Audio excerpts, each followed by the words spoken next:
ಎಲ್ಲಾ ಲಕ್ಷಣಗಳು ಕಂಡು ಬರ್ತಾ ಇದೆ. ಸಿಡಬ್ಲ್ಯೂಆರ್ಸಿ ನಿರ್ಧಾರಕ್ಕೆ ಈಗ ಬಿವೈ ವಿಜಯೇಂದ್ರ ಅವರು ಕೂಡ ಕಿಡಿಕಾರಿದ್ದಾರೆ.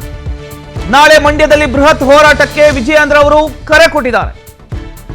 ಮಂಡ್ಯದಲ್ಲಿ ಬೃಹತ್ ಹೋರಾಟ ಮಾಡ್ತೇವೆ ಅಂತ ಕೂಡ ವಿಜಯೇಂದ್ರ ಅವರು ಹೇಳಿದ್ದಾರೆ. ಹೋರಾಟವನ್ನ ರೈತರು, ರೈತ ಸಂಘಟನೆಗಳು ಬೆಂಬಲಿಸಬೇಕು, ನಾವು ಕೂಡ ನಿಂತ್ಕೊಳ್ತೇವೆ ಅಂತ. ಶಿವಮೊಗ್ಗದಲ್ಲಿ ಸರ್ಕಾರದ ವಿರುದ್ಧ ಬಿಜೆಪಿ ರಾಜ್ಯಾಧ್ಯಕ್ಷ ಬಿವೈವಿ ವಾಗ್ದಾಳಿಯನ್ನು ನಡೆಸಿದ್ದಾರೆ. ಸೊ ಒಂದ್ ಕಡೆ ರೈತರು, ಕನ್ನಡ ಪರ ಹೋರಾಟಗಾರರು ಈಗ ಈ ಒಂದು ವಿಚಾರಕ್ಕೆ ಹೋರಾಟ ಮಾಡೋದಕ್ಕೆ ಮುಂದಾಗಿದ್ರೆ, ಬಂದ್ ಮಾಡೋದಕ್ಕೆ ಮುಂದಾಗಿದ್ರೆ, ಅದ್ರ ಜೊತೆಗೆ ಈಗ ಸಾಥ್ ಕೊಡೋದಕ್ಕೆ ವಿಜಯೇಂದ್ರ ಅವರು ಕೂಡ ನಿಂತ್ಕೊಂಡಿದ್ದಾರೆ. ಈ ಒಂದು ವಿಚಾರಕ್ಕೆ ಸಂಬಂಧಪಟ್ಟ ಹಾಗೆ ನಾಳೆ ಮಂಡ್ಯದಲ್ಲಿ ಒಂದು ಹೋರಾಟ ಮಾಡ್ತೇವೆ, ರೈತರು, ರೈತ ಪರ ಸಂಘಟನೆಗಳು ಬೆಂಬಲ ನೀಡಬೇಕು ಅಂತ ಕೂಡ ವಿಜಯೇಂದ್ರ ಅವರು ಇದೇ ಸಂದರ್ಭದಲ್ಲಿ ಹೇಳ್ಕೊಳ್ತಾ ಇದ್ದಾರೆ. ಸೊ ಈಗ ನಾಳೆ ನಡೆಯುವಂಥ ಬಂದ್ ಯಾವ ರೀತಿ ಇರ್ಬೋದು, ಅಥವಾ ಅದಕ್ಕೂ ಮುಂಚೆ ಸಿಡಬ್ಲ್ಯೂಎಂಎ ಇವತ್ತು ಯಾವ ರೀತಿಯ ಒಂದು ನಿರ್ಧಾರವನ್ನ ಮಾಡ್ಕೊಳ್ಳುತ್ತೆ, ಇದಕ್ಕೆ ಸಿಡಬ್ಲ್ಯೂಆರ್ಸಿ ಯಾವ ರೀತಿ ಉತ್ತರ ಕೊಡಬಹುದು, ಎಲ್ಲವೂ ಕೂಡ ಇವತ್ತಿನ ಕುತೂಹಲಕ್ಕೆ ಕಾರಣ ಆಗಿದೆ. ಇವತ್ತು ಮಧ್ಯಾಹ್ನ 2:30ಕ್ಕೆ ನಡೆಯಲಿರ್ತಕ್ಕಂಥ ಒಂದು ಹೈ ವೋಲ್ಟೇಜ್ ಸಭೆ, ಆ ಒಂದು ಸಭೆಯಲ್ಲಿ ನಡೀತಕ್ಕಂಥ ಒಂದು ಚರ್ಚೆ ಯಾವ ರೀತಿ ಇರಬಹುದಾಗಾದ್ರೆ. ಎಸ್, ಇದ್ರ ಬಗ್ಗೆ ಇನ್ನಷ್ಟು ಡೀಟೇಲ್ಸ್ ಕೊಡ್ತಾರೆ ನಮ್ಮ ಪ್ರತಿನಿಧಿ ರವಿ ಲಾಲಿಪಾಳಿ ಅವರು. ಎಸ್ ರವಿ, ಈಗ ಮಂಡ್ಯದಲ್ಲಿ ಹೋರಾಟದ ಕಿಚ್ಚು ಯಾವ ರೀತಿ ಇದೆ? ಈಗ ವಿಜಯೇಂದ್ರ ಕೂಡ ನಾಳೆ ಮಂಡ್ಯದಲ್ಲಿ ಹೋರಾಟ ಮಾಡ್ತೇವೆ, ರೈತರು, ರೈತ ಪರ ಸಂಘಟನೆಗಳು ಇದಕ್ಕೆ ಬೆಂಬಲಿಸಬೇಕು ಅನ್ನುವಂಥ ಒಂದು ಕರೆಯನ್ನ ಕೊಟ್ಟಿದ್ದಾರೆ. ಇದ್ರ ಬಗ್ಗೆ ಏನ್ ಹೇಳ್ತೀರಿ, ಏನ್ ಅಪ್ಡೇಟ್ ಸಿಗ್ತಾ ಇದೆ ಅಂತ?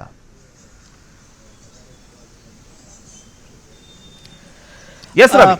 ಪ್ರಮೋದ್, ಏನು 3 ದಿನಗಳ ಹಿಂದೆ ಕಾವೇರಿ ನೀರು ನಿರ್ವಹಣಾ ಪ್ರಾಧಿಕಾರದ ಸೂಚನೆ ಏನಿತ್ತು ಅಥವಾ ಆದೇಶ ಏನಿತ್ತು ಕರ್ನಾಟಕದ ಪಾಲಿಗೆ ಒಂದು ರೀತಿ ಬರಸಿಡಿಲು ಬಡದಂತಾಗಿದೆ. ಯಾಕೆಂದ್ರೆ KRS ನಲ್ಲಿ ಈಗಿರ್ತಕ್ಕಂಥದ್ದು ಕೇವಲ 91 ಅಡಿ ಅಷ್ಟು ನೀರು ಮಾತ್ರ, ಅಂದ್ರೆ ಅದು 17 TMC ಅಷ್ಟು ಮಾತ್ರ ನೀರು ಇರ್ತಕ್ಕಂಥದ್ದು. ಅದರಲ್ಲಿ ಅವ್ರು ಕೇಳಿರ್ತಕ್ಕಂಥದ್ದು 4 ರಿಂದ 4.5 TMC ನೀರನ್ನ ಬಿಟ್ಟಿದ್ದೆ. ಆದ್ರೆ ಇನ್ನ ಡೆಸ್ಟ್ ಸ್ಟೋರೇಜು ಮತ್ತೆ ಅದು ಎಲ್ಲವನ್ನು ಕಳೆದ್ರೆ ನಮಗೆ ಉಳ್ಕೊಳ್ತಕ್ಕಂಥದ್ದು ಕೇವಲ 5 ರಿಂದ 6 TMC ಅಷ್ಟು ನೀರು ಮಾತ್ರ. ಹೀಗಾಗಿ ಇದನ್ನ ಸಂಪೂರ್ಣವಾಗಿ ಕುಡಿಲಿಕ್ಕೆ ಮಾತ್ರ ಅಂತೇಳಿ ರಾಜ್ಯ ಸರ್ಕಾರ ಈಗಾಗಲೇ ಒಂದು ಯೋಚನೆ ಮಾಡಿದೆ. ಇದ್ರ ನಡುವೆ ಏನು ಮಂಡ್ಯ ಜಿಲ್ಲೆಯಲ್ಲಿ ಬೆಳೆ ಬೆಳಿಬಾರ್ದು ಅಂತೇಳಿ, ಹೊಸದಾಗಿ ಬೆಳೆ ಬೆಳಿಬಾರ್ದು ಅಂತೇಳಿ ಸೂಚನೆಯನ್ನು ಕೂಡ ಕೊಟ್ಟಿದ್ರು. ಆದರೆ ಇದೆಲ್ಲದರ ನಡುವೆ ಮೊನ್ನೆ ಬಂದಂಥ ಒಂದು ಪ್ರಾಧಿಕಾರದ ಆದೇಶ ಏನಿದೆ ಅದು ಜಿಲ್ಲೆಯ ರೈತರನ್ನ ಕೆರಳಿಸಿದೆ. ಹೀಗಾಗಿನೇ 3 ದಿನಗಳಿಂದ ರೈತರು ಒಂದಿಲ್ಲ ಒಂದು ರೀತಿಯಲ್ಲಿ ತಮ್ಮ ಆಕ್ರೋಶವನ್ನು ವ್ಯಕ್ತಪಡಿಸ್ತಾ ಇದ್ದಾರೆ. ಮಂಡ್ಯ ಮತ್ತೆ ಮದ್ದೂರು ಹಾಗೆ ಶ್ರೀರಂಗಪಟ್ಟಣ ಅಂದರೆ ಜಿಲ್ಲೆಯಾದ್ಯಂತ ತಾಲೂಕುವಾರು ರೈತರು ಮತ್ತೆ ಪ್ರಗತಿಪರ ಸಂಘಟನೆಗಳು, ಕನ್ನಡ ಪರ ಸಂಘಟನೆಗಳು ಎಲ್ಲವೂ ಕೂಡ ಪ್ರಾಧಿಕಾರದ ನಿರ್ಣಯ ಅಥವಾ ಆದೇಶವನ್ನ ಖಂಡಿಸ್ತಾ ಇದ್ದಾರೆ. ಜೊತೆಗೆ ರಾಜ್ಯ ಸರ್ಕಾರಕ್ಕೆ ಎಂತಹ ಸಂದರ್ಭದಲ್ಲೂ ನೀವು ನೀರನ್ನ ಬಿಡುಗಡೆ ಮಾಡಬಾರ್ದು ಅಂತೇಳಿ ಒತ್ತಾಯವನ್ನ ಮಾಡ್ತಾ ಇದ್ದಾರೆ.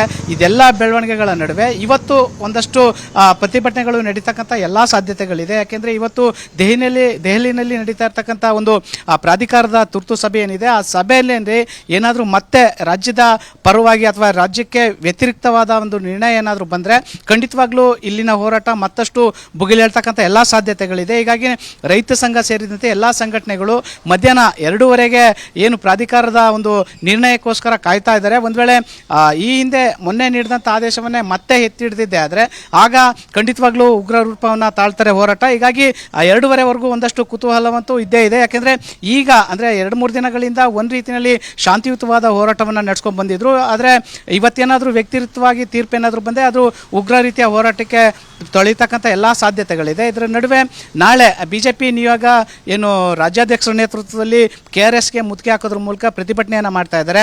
ಸೊ ಈ ಎಲ್ಲಾ ಹೋರಾಟಗಳ ರೂಪುರೇಷೆಗಳು ನಿರ್ಧಾರ ಆಗ್ತಕ್ಕಂಥದ್ದು ಇವತ್ತು ಮಧ್ಯಾಹ್ನ 2:30ಗೆ ಪ್ರಾಧಿಕಾರ ಏನು ನಿರ್ಣಯ ಕೈಗೊಳ್ಳುತ್ತೆ ಆ ನಿರ್ಣಯ ಮೇಲೆ ಎಲ್ಲ ಹೋರಾಟದ ರೂಪುರೇಷೆ ಅಥವಾ ಉಗ್ರ ರೂಪ ಯಾವ ರೀತಿ ಇರ್ತದೆ ಅಂತಕ್ಕಂಥದ್ದು ಆ ಒಂದು ಪ್ರಾಧಿಕಾರದ ಆದೇಶದ ಮೇಲೆ ನಿಂತಿರುತ್ತೆ. ಪ್ರಮೋದ್, ಅಂದ್ರೆ ಈಗ ರೈತರು ಹೇಳೋ ಪ್ರಕಾರ ಅಥವಾ ಕನ್ನಡ ಪರ ಹೋರಾಟಗಾರರು ಹೇಳೋ ಪ್ರಕಾರ ನೀರೇ ತಮಿಳುನಾಡಿಗೆ ಬಿಡಬಾರ್ದು ಅಂತನಾ, ಅಥವಾ ಇಲ್ಲಿನ ಒಂದು ಸ್ಥಿತಿಗತಿ ನೋಡ್ಕೊಂಡು ನೀರನ್ನ ಹರಿಸ್ಲಿ ಅಂತ ಹೇಳ್ತಾ ಇದ್ದಾರೆ? ಏನ್ ಹೇಳ್ತಿದ್ದಾರೆ ಈಗ ರೈತರು ಅಂತ? ಪ್ರಮೋದ್ ಏನು ಅಂದರೆ ಮುಖ್ಯವಾಗಿ ಈಗ ನಮಗೆ ಅಂದರೆ ಕಳೆದ ಒಂದು 15 ದಿನಗಳ ಹಿಂದೆ ನೋಡೋದಾದರೆ KRSನ ನೀರಿನ ಮಟ್ಟ 81 ಅಡಿಗೆ ಕುಸಿದೋಗಿತ್ತು. ಅಂಥ ಟೈಮ್ನಲ್ಲಿ ಕೇವಲ ನಮಗೆ ಬಳಕೆಗೆ 5 TMC ಅಷ್ಟು ನೀರು ಮಾತ್ರ ಯೋಗ್ಯವಾಗಿತ್ತು, ಅಂದರೆ ನಮಗೆ ಕುಡಿಲಿಕ್ಕೆ ಅಂತೇಳಿ. ಹಾಗಾಗಿನೇ ರಾಜ್ಯ ಸರ್ಕಾರ ಮುಂದಿನ ದಿನಗಳಲ್ಲಿ ಈ ಮಳೆ ಖಂಡಿತವಾಗ್ಲೂ ಅಭಾವ ತಂದೊಡುತ್ತೆ, ಮಳೆ ಬರಲ್ಲ, ಹೀಗಾಗಿ ಇರ್ತಕ್ಕಂಥ ನೀರು ಕುಡಿಲಿಕ್ಕೆ ಮಾತ್ರ ಅಂತೇಳಿ ಮಂಡ್ಯ ಜಿಲ್ಲೆಯ ರೈತರಿಗೂ ಮನವಿಯನ್ನು ಮಾಡ್ಕೊಂಡಿದ್ರು, ಹೊಸದಾಗಿ ಬೆಳೆ ಬೆಳಿಬಾರ್ದು ಅಂತೇಳಿ. ಹಾಗಾಗಿನೇ ಯಾರು ಕೂಡ ಈ ಬಾರಿ ಹೊಸದಾಗಿ ಬೆಳೆ ಅಥವಾ ನಾಟಿ ಮಾಡಲಿಕ್ಕೆ ಮುಂದಾಗಿಲ್ಲ. ಯಾಕೆಂದರೆ KRS ಡ್ಯಾಮ್ನಲ್ಲಿ ಸಂಪೂರ್ಣ ನೀರು ಖಾಲಿ ಇದೆ. ಹೀಗಾಗಿ ಬೆಳೆದಿರ್ತಕ್ಕಂಥ ನೀರಿಗೆ ಅಥವಾ ನೀರಿನ ಬೆಳೆ ಉಳಿಸ್ಕೋಬೇಕು ಅನ್ನೋ ಕಾರಣಕ್ಕೆ ಸುಮಾರು 10-15 ದಿನಗಳ ಕಾಲ ರೈತರು ಹೋರಾಟ ಮಾಡಿದರು. ರೈತರ ಸುದೀರ್ಘ ಹೋರಾಟದ ಮೇರೆಗೆ ರಾಜ್ಯ ಸರ್ಕಾರ ಒಂದು 10 ದಿನಗಳಿಂದ ಈಗ ನಾಲೆಗಳಿಗೆ ನೀರನ್ನು ಹರಿಸ್ತಾ ಇದೆ. ಅದು ಬೆಳೆದಿರ್ತಕ್ಕಂಥ ಬೆಳೆನ ಉಳಿಸ್ಕೊಳ್ಳಿಕ್ಕಾಗಿ ಮಾತ್ರ. ಇಂತಹ ಸಂದಿಗ್ಧ ಸಂದರ್ಭದಲ್ಲಿ ಏನು ಕೊಡಗಿನ ಅಥವಾ ಕಾವೇರಿ ಜಲನಯನ ಪ್ರದೇಶದಲ್ಲಿ ಒಂದಷ್ಟು ಮಳೆ ಆಯಿತು. ಆ ಟೈಮ್ನಲ್ಲಿ 5-6 TMC ನೀರು ಹೆಚ್ಚುವರಿಯಾಗಿ ಬಂತು. ಸೊ ಹೆಚ್ಚುವರಿಯಾಗಿ ಬಂದ ನೀರನ್ನು ಒಂದು ವೇಳೆ ತಮಿಳುನಾಡಿಗೆ ಬಿಟ್ಕೊಡ್ರಿ ಅಂತಕ್ಕಂಥ ಒಂದು ಅಭಿಪ್ರಾಯ ಏನು ಪ್ರಾಧಿಕಾರ ಏನಾದರೂ ಸೂಚನೆ ಇರ್ಬೋದು ಅಥವಾ ಪ್ರಾಧಿಕಾರ ಆ ಥರದ್ದು ಯೋಚನೆ ಮಾಡಿರ್ಬೋದು. ಆದರೆ ಇಲ್ಲಿ ವಾಸ್ತವವಾಗಿರ್ತಕ್ಕಂಥದ್ದು ಈ ಡ್ಯಾಮ್ನಲ್ಲಿ ಇರ್ತಕ್ಕಂಥದ್ದು 91 ಅಡಿ ಮಾತ್ರ, 124.80 ಗರಿಷ್ಠ ಸಾಮರ್ಥ್ಯ ಇರ್ತಕ್ಕಂಥ ಡ್ಯಾಮು. ಹೀಗಾಗಿ ಇವತ್ತಿಗೆ ಡ್ಯಾಮಲ್ಲಿ ಅಷ್ಟು ಪ್ರಮಾಣದ ಕಡಿಮೆ ನೀರಿದೆ.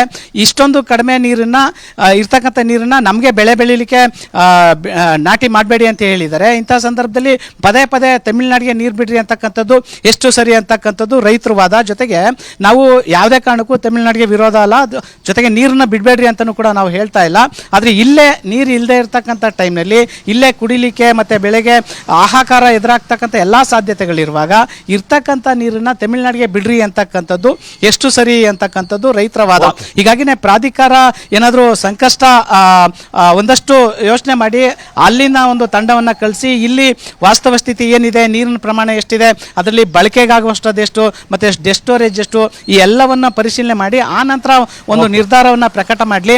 ಅಲ್ಲಿವರೆಗೂ ಯಾವುದೇ ಕಾರಣಕ್ಕೂ ನೀರನ್ನ ಬಿಡಬಾರ್ದು ಅಂತಕ್ಕಂಥದ್ದು ಇಲ್ಲಿ ರೈತರ ಒತ್ತಾಯ. ಹೀಗಾಗಿ ಇವತ್ತು ನಡೀತಕ್ಕಂಥ ಒಂದು ಸಭೆಯಲ್ಲಿ ರಾಜ್ಯ ಸರ್ಕಾರ ಯಾವ ರೀತಿ ತನ್ನ ವಾದವನ್ನು ಮಾಡುತ್ತೆ, ಜೊತೆಗೆ ಆ ವಾದಕ್ಕೆ ಪ್ರಾಧಿಕಾರ ಯಾವ ರೀತಿ ಮನ್ನಣೆಯನ್ನು ಕೊಡುತ್ತೆ ಅಂತಕ್ಕಂಥ ಕುತೂಹಲ ಅಂತೂ ಇದ್ದೇ ಇದೆ. ಪ್ರಮೋದ್, ಥ್ಯಾಂಕ್ ಯು ನಿಮ್ಮೆಲ್ಲ ಮಾಹಿತಿಗಾಗಿ ರವಿ.